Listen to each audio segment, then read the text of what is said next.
We stop for you, Melindo, because we love you. Melindo, remove the rag. Thank you, Melindo.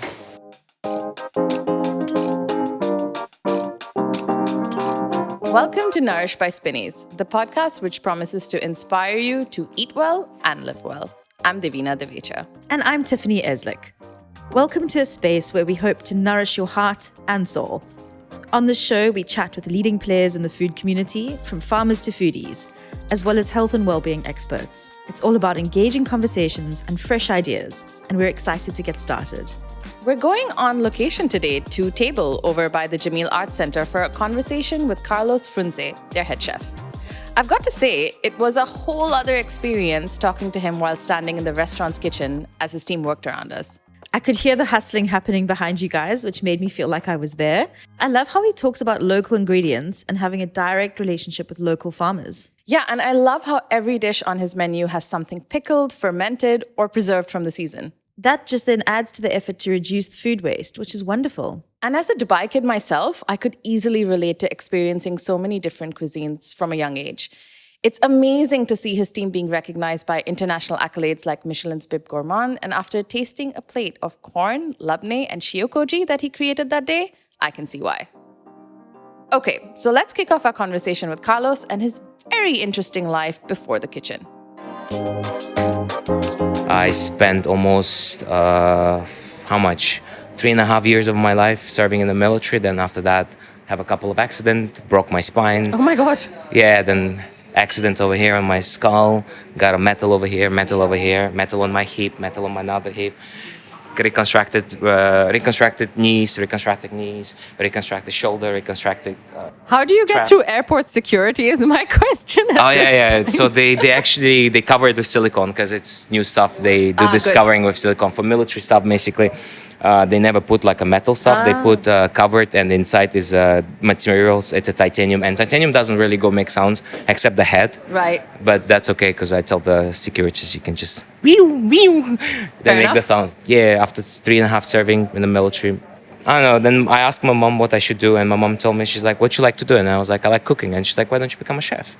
I mean, like, I always want to be a chef. That was the first thing when I was a kid. I was like, I want to be a chef, or I want to be in the military. I want to be in the military intelligence. Yeah. And my mom was like, "Listen, your grandfather, her father, my grandfather, she's like, he's a chef back in the days in Russia. I think it will be cool if you can continue this career in life." And I was like, "Yeah, cool." The funniest thing, I was set to go to Australia. I was like, I'm going to this university. But then over a sudden, I saw a small brochure on one of the companies that send you kids outside. It says Malaysia. And I was like, Malaysia? Interesting. Like, it sounds really interesting. And I opened it and I was like, I actually want to learn how to cook Malaysian food also. And changed types. I went back to Malaysia, studied in Malaysia my diploma culinary arts, finished my degree over there, Bachelor of Science in Culinology.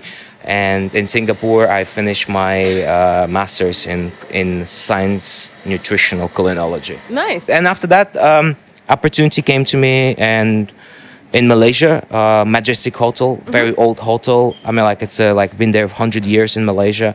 And when I started in the Majestic Hotel, I think I was a commis for 1 month. Okay. Then I was promoted to CDP tournament. Right. Basically all sections in 1 month. Yeah. I was promoted because I was so good at it, and they loved me so much. I spent with them for 2.5 years. Nice. I heard about, I know about Michelin and I know about 50 Best on days, but it wasn't in my mind a lot. But then I have a chance to work at Thomas Keller restaurant in French Laundry. And I was like, listen, I need to take that chance. And I just went to California, worked there for 2 years. But then things happened in the thing because I was a foreigner, I wasn't American. Yeah. And to change passports and everything was really difficult with the visas and everything. They said, listen to me, you can go to New York, work in New York and the per se. I'm not a big fan of New York City, sorry. Yeah, I worked at per se for 6 months, but I quit. Yeah, I quit immediately. And I found a good friend over there, and Jason was like, listen, I'm opening, I'm not opening restaurants, I'm working with Momofuku. Want to join me? We're doing research in Momofuku lab have their own lab. We're doing research and development. I think you're really good and you're capable of doing stuff. You like fermentation, you like all this stuff. Join us and do that. And I joined them, worked for them for a year plus. But then after that, Jason found me a job in London. He's like, you should go there. It's a very good opportunity, good salary, good money. And I was like, go work there. I worked Yeah. in London for like, how much? 4 years, I think, something. Then I came in Dubai. When I finished in London, I was already a head chef. Right. I was like young kid, like 24, I was a head chef. Came to Dubai and I was like, listen, I want to start from beginning everything. I want to challenge myself. And my first job in Dubai was Tom and Search. Yeah. I mean, like I was looking for not a big or a hotel, not a big group. I wanted something that homegrown, and that was 2012. Yeah. 2011. Yeah. Yeah, 2011 they opened it, and it was a homegrown restaurant. Yeah. With a chef and owner and the front of the house owner. Yeah. And I was like, I want to do that. Like in London, joined them. They asked about my CV, and they asked like, where you work, and I told them, I just came from this university. I have nothing to do. And they're like, oh, okay, so you become a commie. And I was like, I don't mind. Wait, you didn't tell them where you Oh, were? no, never. Why? A challenge. It was a challenge to me. That was interesting. If something happens here in Dubai, like I finish, because I told the guys, I was like, when we receive 2 Michelin stars, I quit, I put my jacket down, I would travel another country and I would start to be commie again. And they were like, oh, okay, cool. Did they ever find out? Oh yeah, they did. Okay. After 2 months, they saw how I was cutting stuff. I was doing everything. I was taking care of the station. One of the sous chefs, Paul, that time he came to me and he's like, "You not a commie, mate." I was like, "No, I'm not a commie." And he's like, "Man, you look like you're a sous chef." And I was like, "No, I was a head chef." And he's like, "Man, you're really good." And within I think 2 years, how Tom and Search expanded. We moved to Tom and Search. And we promote me with my friend Benny's right here working with me. Benny started as a dishwasher, and we just moved to Tom and Search. They gave me a position over there, worked with them for 2.5 years. I kind of get bored. Have opportunity to just open one restaurant with my friends, and we opened a single fin. It's a small coffee shop with 27 seats. And we just do like a surfing food. Yeah. Because I like surfing in Dubai. Right. I know it's possible to surf in Dubai with 1 meter waves, but it's possible. But yeah, and after that, probably, yeah. Then I work for His Excellency as his private chef, but then it turns out I become his F&B director for his businesses. Nice. And yeah, then I was like, I need to go back in the kitchen. And then I went back to Trifles. Yeah. I have a chance to work in Trifles. Took that opportunity, worked there for 1 year. And then I met Peter. And Peter told me about what he wants to open with Teible. And he's like, I want to do local food. I want to do seasonal food. And the idea was to do just a normal cuisine. And I was like, yeah, I like that. Nice. And over the 7 months we've been opened, we change a lot differently. Because the idea was to be like, not a restaurant, but a coffee shop. But we changed to be a restaurant. Like, yeah, it was really cool.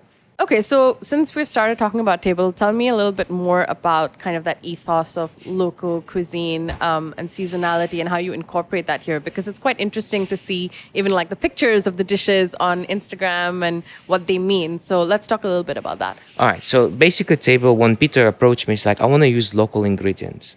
It's like, I just want to make everything local ingredients. And I told him, okay, I think we probably need to go a little bit to Mina to get olive oil and frying oil. It's impossible.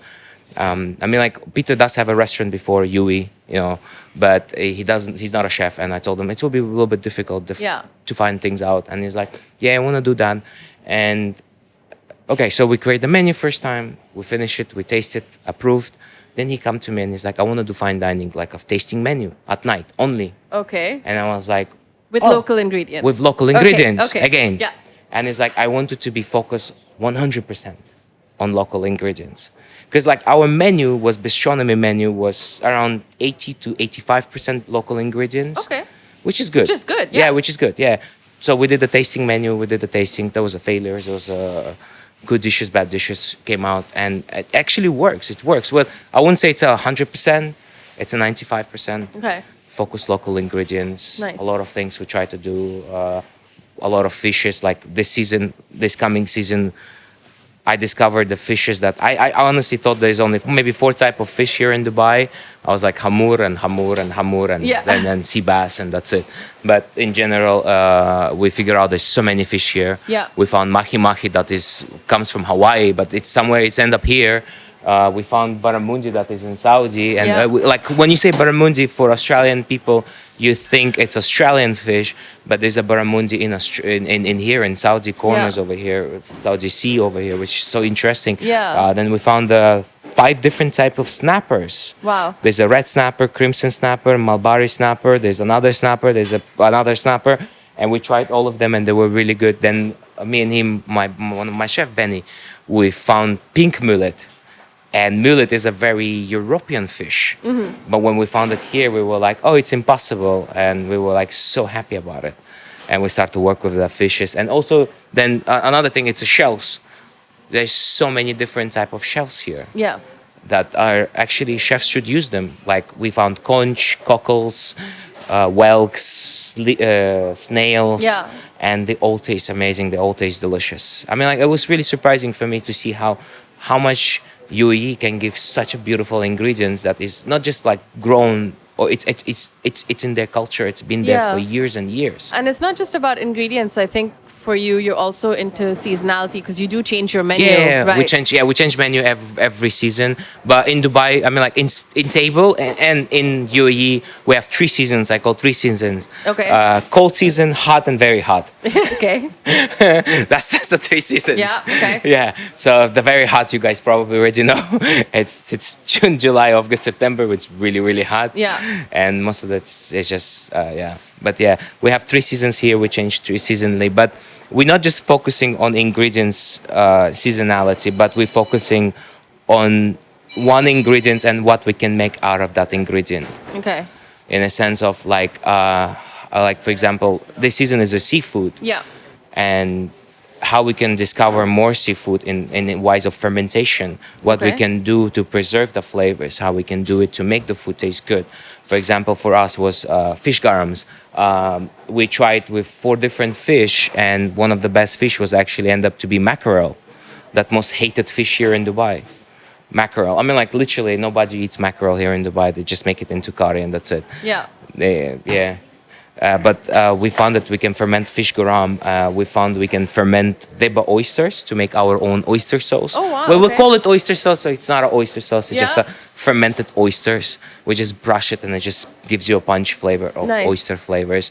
But is that a challenge in terms of seasonality with making sure you do have, I guess, the necessary volume of good quality ingredients? Yes, it is a challenge. I mean, like, but we plan everything 3 months or 2 months Yeah. ahead. Okay. We like for sometimes you see in our menu from last summer or from last harvest items. Like for example, we have apricots, which apricots are not from Dubai; they are from Lebanon, Yeah. and we preserve them in a syrup and we make them into the jam. And we're going to use them in our new menu. And we have cherries. We fermented cherries. We make fermented cherry liquid. Then we make fermented cherry powder. We just Yeah. try to use everything. We try to use one ingredient, except the seeds itself, because we try to take the seeds, collect the seeds. We give to one of our farmers, Mr. Mohammed, in my farm. He grows that for us. But everything that you see out of all of it, we use everything. You're bringing up so many things that I want to ask about. Okay, let's talk about zero waste first then, because that's something I know is a policy of Yes, yours. yes. And you explained a little bit about that. Is that something that you've incorporated from the start, and also just maybe tell us a little bit more? Zero food wasted. I mean, like I work in so many restaurants. I see how many food is wasted. Yeah. And it was always really sad to see things go through, and then you'd be like, listen, I can actually make something out of it. I can make a beautiful dish. I can make a sauce, or I can ferment it. Like, for example, like I'm be cooking for you today. We use oranges, but peels, people chew them out. Yeah. But we make oil out of it, and it smells, you can smell it. It smells like Oh, oranges. I can actually smell that through my blocked nose. But anyway. Yeah. So you can do a lot of things. Well, I think one of my pastry chef, she told me, Shirin, she's like, listen, we need to use everything. I have fennel and the offcuts of fennel. Yeah. She used it to make her granita. Sorry, not ice cream. Oh, very cool. Granita. Yeah. And I have a fennel dish. I have a fennel sauce. I have a fennel vinegar, and she has offcuts a granita. And I Brilliant. was like, that was a trial. So Yeah, the restaurant yeah, wasn't yeah. even opened yet. Yeah. And I was like, let's just put it here. Let's make zero wastage, and we use everything. But my zero wastage of food, it's more like through fermentation. Yeah. How I can make sure, preserve, and keep it for a long time. Yeah. And use it for next season or Right, this yeah. season. But yeah. And so have you been quite successful with that in terms of zero waste? Like how much would you, because everything always has some waste, but I control wastage in the kitchen, but I cannot control consumers' That is true. wastage. I That is cannot true. like people order a lot and they don't finish it. I cannot control that. Yeah. I cannot reuse it. This is not nice. Yeah, exactly. After all, but in the kitchen, I think our last report was 3.5% Wow. Yeah. of wastage. We only threw, we try to eliminate tissues and Yeah. plastics. But food wastage, we have 2 garbage bags. You can see it. We have one for food, and we have one where we put plastics and tissues only, and we recycle it separately, and we give it to the garbage people. It's also another good thing with DM. They have a registered people, and they help a lot restaurants if you ask them. Yeah. If you really, really do ask them, they'll be like, oh, listen, there's 2 guys over here. I mean, there's 2 guys, 2 companies over here. They do recycling materials, recycling plastic, recycling Yeah. film, recycling tissue papers. Why don't you use them? And you'll be like, oh, yeah, cool. And you go to them. Yeah. But they help you a lot, but they also put rules, but they help you at the same time with that. And then you also mentioned earlier when we were talking about having a garden as well. Oh, yeah, we have a small garden. I mean, us. like, I don't call it big garden. It's a small garden. Okay. It's our pastry chef, Shireen. She is responsible for that. I just ask her what to grow. Yeah. I just tell her, grow me this, grow me that, and she Okay. grows. But like, I'm a really bad agriculturing person. I don't have a green thumb. You know, Okay. like there's a green thumb to it. Kill your plants? Yeah, I kill Okay. my plants. I don't kill my pets, but like I kill my plants. Yeah. But I know that this season our team, I mean like our chef, she grow very interesting stuff. Nasturtium leaves, nasturtium flowers, arugula, radish, cucumbers, Nice. thyme, lemon thyme, orange thyme, rosemary, chives. It's a lot of A things. lot of stuff, yeah. Chamomile, whatever you call that. Chamomile? Yeah, chamomile, whatever you call that. Sorry, yeah, whatever you call that. And she tried to grow her own, which was really interesting, strawberries. All right. How did that work? Yeah, it didn't work. Really. Okay, fair enough. But she grows figs for me now. Okay, Yeah, nice. figs. Yeah. I mean, like figs are really big here in this country. There's a specific season during summertime. We found out recently, and we were amazing. And we like, listen, there's a figs and there's a fig leaves because like they come packed with the leaves. And one day I just took it out. I smelled it, and I was like, listen, back in the UK we did milk, fig leaf milk. All right. Yeah, and we did one of our desserts, and it tastes like coconut. Very cool. So I we would make it- not have imagined that. Yeah, so our milk, dairy milk, tastes like a coconut. That was the coolest thing without coconut, because people thought that we use coconut. Yeah. But I told them no, we don't use coconut. We use the fig leaves.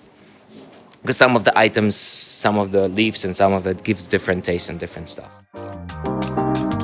We'll have more from my conversation with Carlos right after this short break.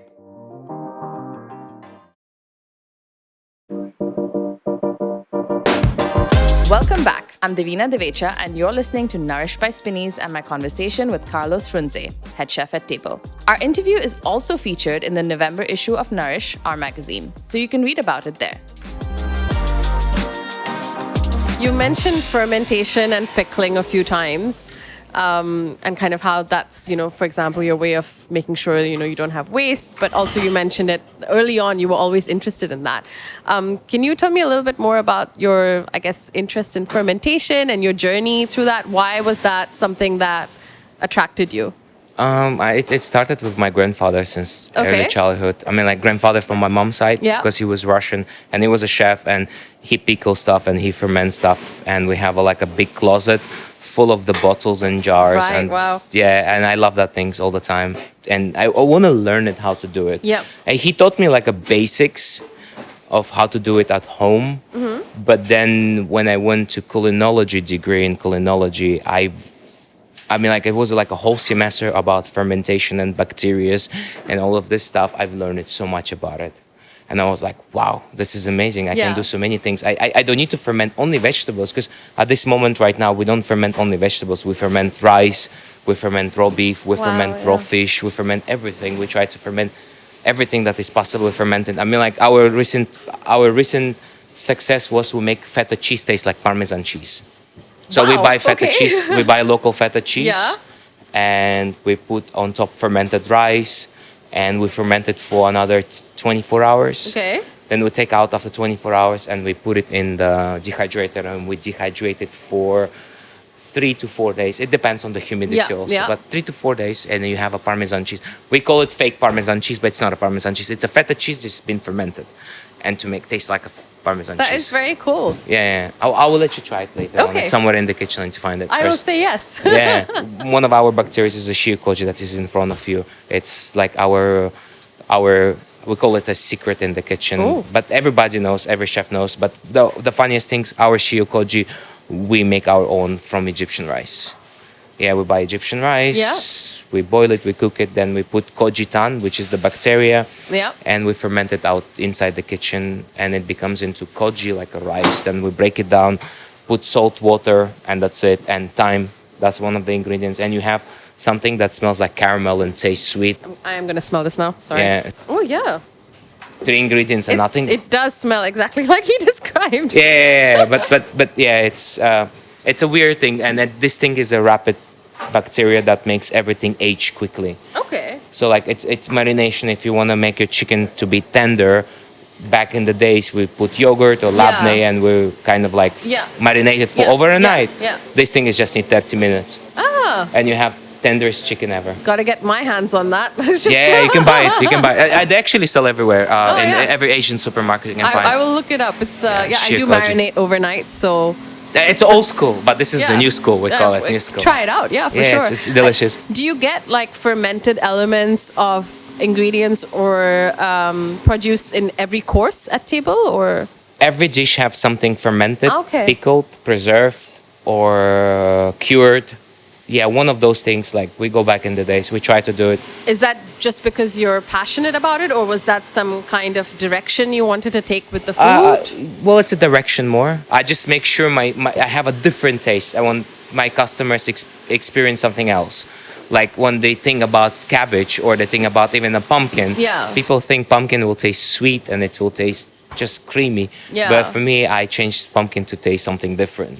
It will taste sour and it will taste salty, and at the same it will taste sweet. Yeah, it's more like I would say it's a passion, and it's to make customers to see difference. Because I mean, I'm not saying there is no chefs here in Dubai who does that. There's a lot of chefs does Yeah. that, but it's like I try to be more focused on this in Teible and restaurant itself. I try to be more focused fermentation, show them, like, listen, the fermentation is around you. I mean, like, coffee is one of the, chocolate is another.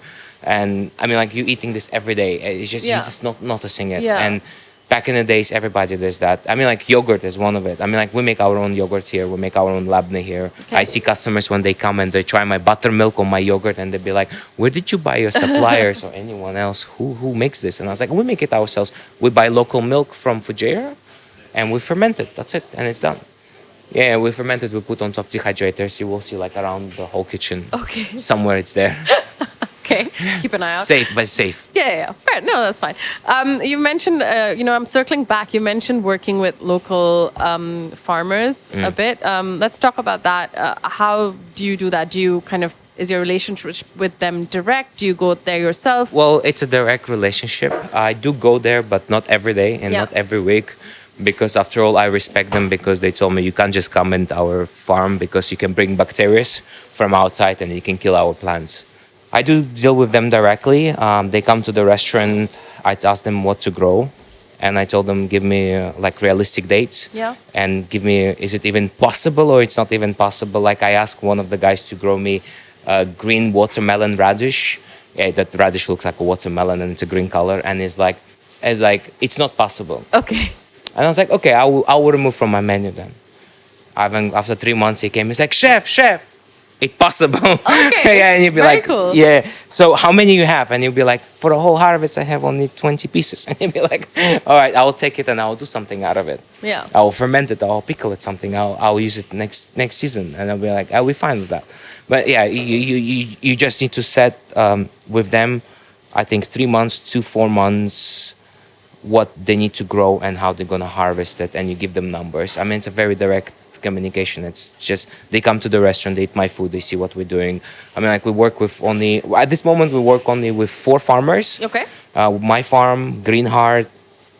We work with Organic Farm. It's in Alain.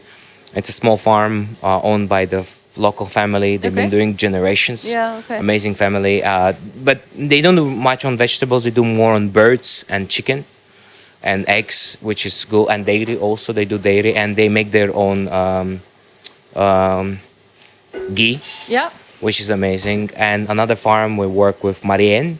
Marianne farm is small flowers, Yeah. cresses, and I like her because it's aquaponics, and it's just insanely beautiful. I mean, like I do support hydroponics and aquaponics, but her produce, like when you try that, you'll be like, this is impossible. This cannot taste like that in general. Oh, that's beautiful. And you also mentioned earlier when we were chatting that you go to the fish market as well, and kind of pick your own fish. Oh yeah, for the fish season, I do that all the time. Even if it's not a fish season and I put local fish, I actually really do go to the fish market. Except I don't go for oysters and salmon. I have a supplies Yeah. for that with one of my chefs, which is Luke, and we will see what is fresh, what is available, Yeah. what we can use and do it. So like one day you will come, you will have a snapper. Next day you will have a barramundi. Next day you will have a mahi mahi. That's how it should be. Yeah, when you go to seafood restaurants elsewhere, maybe on the coast or something, there will be like the fish of the day, or Yeah, you don't know what it exactly. is. Just- Yeah, but not just only seafood restaurants. Yeah. In Europe, like when I was when I was in Europe, in the UK, actually, especially, there was like small restaurants. I mean, like not in London, but outside Yeah, of London,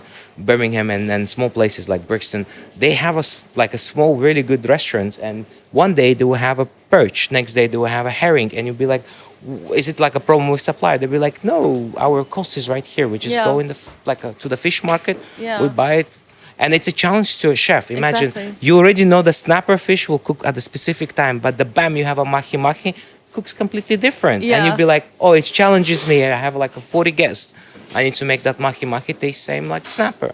And it just makes guests also to be interested to try different fish. Also to tell Yeah. them, listen, this region is so rich with ingredients in this country. We just need to use it. We need to stop buying it outside. Yeah. Bring it in. Be local.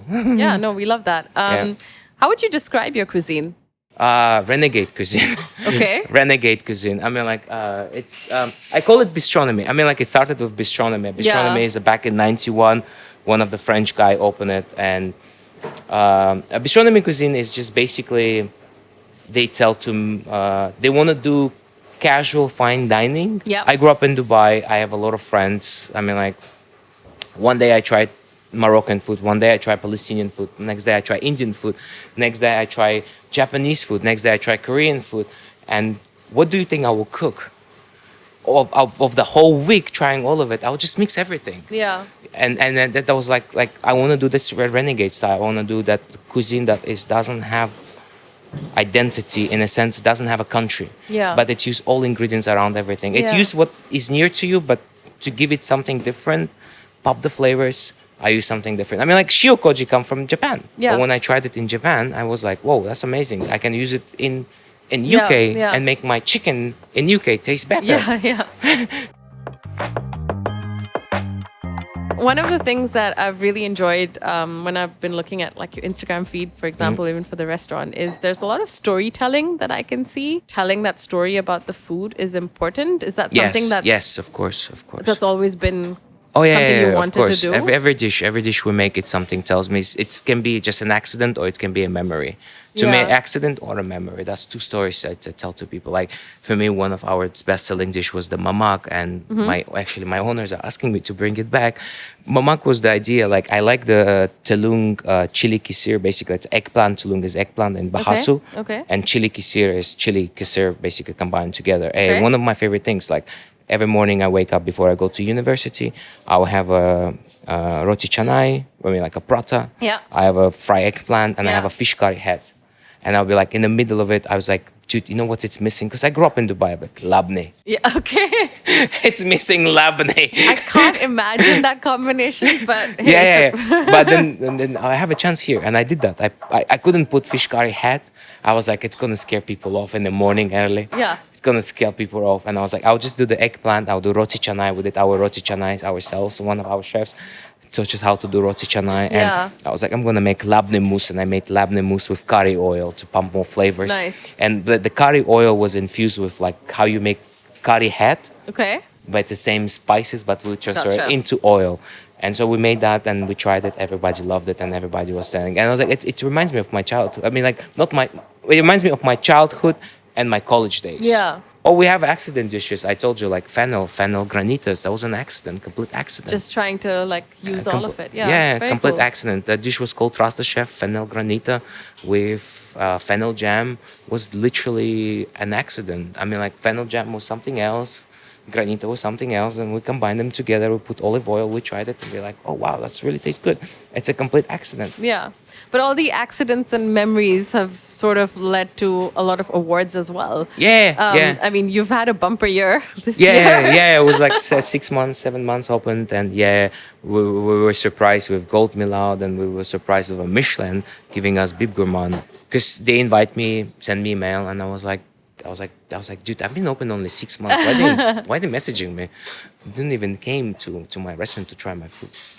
I would notice it. I will know. You're like, I know. No, who is a Michelin? And I'd be like, impossible. I went there and they put all the includers first, and I was like, okay, maybe they just invite me because they just like, I'm just here. I don't know. Anyways, then the Bib Gourmand came, and I was like, and they call all the names, and like finally Teible, and I was actually sitting, and I was like, my F&B director like push me, go, and I was like, oh yeah, it's our restaurant, yeah, it's me, yeah, sorry guys, yeah, I was actually surprised, I was overwhelmed, honestly. It's brilliant. Yeah, it's beautiful. I mean, like, it's a dream to every chef. Yeah. To us, Michelin is Oscars, Olympics. Yeah. Michelin is everything for us. It's something different. It makes you recognize, tells you your food actually worth of something. Yeah. People want to come and try your food. You are doing right thing, and just keep doing that right way. Yeah. It's really nice, really good. It's brilliant. But it's interesting because while I was, researching for this, aka stalking all the Instagram pages, I noticed a post that you put up. I think when you guys got the plaque, plaque. plaque, Yeah, and you said 10 years ago you wanted to quit being a chef. Yes. What was that about? And how did you find your way back into doing what I was you in love? UK. I told you in UK. I just don't really want it because I was not a nice person in the kitchen.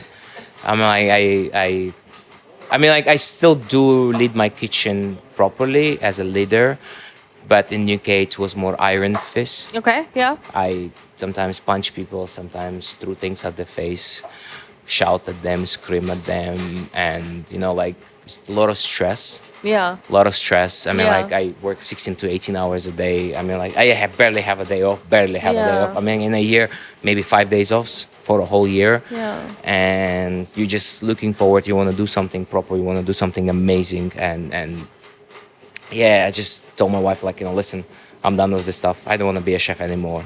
I'm done. And she's like, okay, take a break. I took a break, 2 months. And she gave me, I think I was watching one movie. It was The Seven Samurais, like a very old Japanese movie back in 60s. And I saw how one of the Japanese was selling, one of the samurais was saying, he was accomplished Japanese samurai. At the end of the day, he wants to start from everything and to learn everything again. I was like, this is actually very good point he made. And I was like, I want to do the same. I want to learn everything again. Yeah. Maybe I was raised in the kitchen with the leadership skills was really wrong. Maybe I learned from other people. Yeah. And it will be different leadership skills. But yeah, 10 years ago, I want to quit. I don't want to be a chef. And here you are with a Michelin. Yeah, that was really cool. Yeah. It's brilliant. Yeah. So tell me what's next for Teible, because we are currently in the kitchen because there's construction. You can hear that. Tick, tick, tick, tick, tick, There's tick. construction happening in the main restaurant. So yeah, just tell us what's next for Teible. So what's next? We have a seafood season coming. Yeah. Then next season we have a mushroom season. Only mushrooms. Very nice. Yes, 2 seasons already planned. Menus are planned. Everything is planned. Reconstruction. While we're doing reconstruction, our owner take a very good deep in dive because the kitchen was always supposed to be zero wastage kitchen. Yep. But he took such a big deep in dive, and he's like, listen, I want not just zero wasted kitchen, I want to make it full sustainability. And I was Nice. like, well, but you need to put an effort, I told him. And he's like, yeah, I want to change the ceilings. So we're changing the ceilings to eco-friendly materials that are recycling materials. Our shells of our fermentation shells, all the plastic will be there, are recycled plastics. Nice. Our acoustic system, our acoustic panels will be all recycling. Basically, all the shells outside of the restaurant will be recycled. The tissues, not the tissues, the napkins are recycled materials. and the pillows for the chairs, recycled materials. He took a really big step of Wow. that, and he was like, you know what, if you're on this way, I want to be on that path also with Yeah. you. And I was like, yeah, sure, why not? I was like, that would be really cool, be amazing. But yeah, but it's also really nice to see someone puts that kind of effort to change everything. But not just that, our charcoal, we're waiting to bring it now. We're using for now local charcoal, but we're waiting from Indonesia the charcoal that burns less of carbon dioxides in the air than our the hood system. We installed it recently, controller of a carbon dioxide, Yeah. so it filters the air and Nice. it just gives less Yeah. of carbon dioxide. It's a small changes, but these changes are They matter. Yeah, they matter. Yeah. To us, to me, it matters. I mean, like to make hospitality not a wastage place Yeah. in general, but make it to see people, you know, like low wastage, low food wastage. Everything is possible. You just need to put in effort to it. Do it. So about the dish that you're going to show us today, can you just tell me a little bit about what you're going to do? So I'm gonna make you guys one of our favorite dishes from farm menu. Okay. I mean, we have like a farm lendency. Well, I'll take the farm dish. It's one of my favorite dishes because I'm after all Mexican. It's corn. Okay. It's And corn. It's corn. Yeah, yeah. I feel like playing that song now. Yeah, that song with the kid. Yeah. So it's corn and it's labneh with fermented koji and a little bit of Mexican salsa rojo, but made with local ingredients. None of the like ancho chilies. Unfortunately, I wish I have put ancho chilies, but it's all local chilies and citrus oil.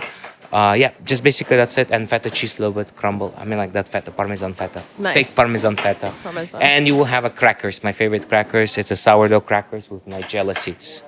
Nice. That's the one. Basically, for example, the salsa rojo is made using 100% of all ingredients. So we take all of the chilies and with stems, tomatoes with stems.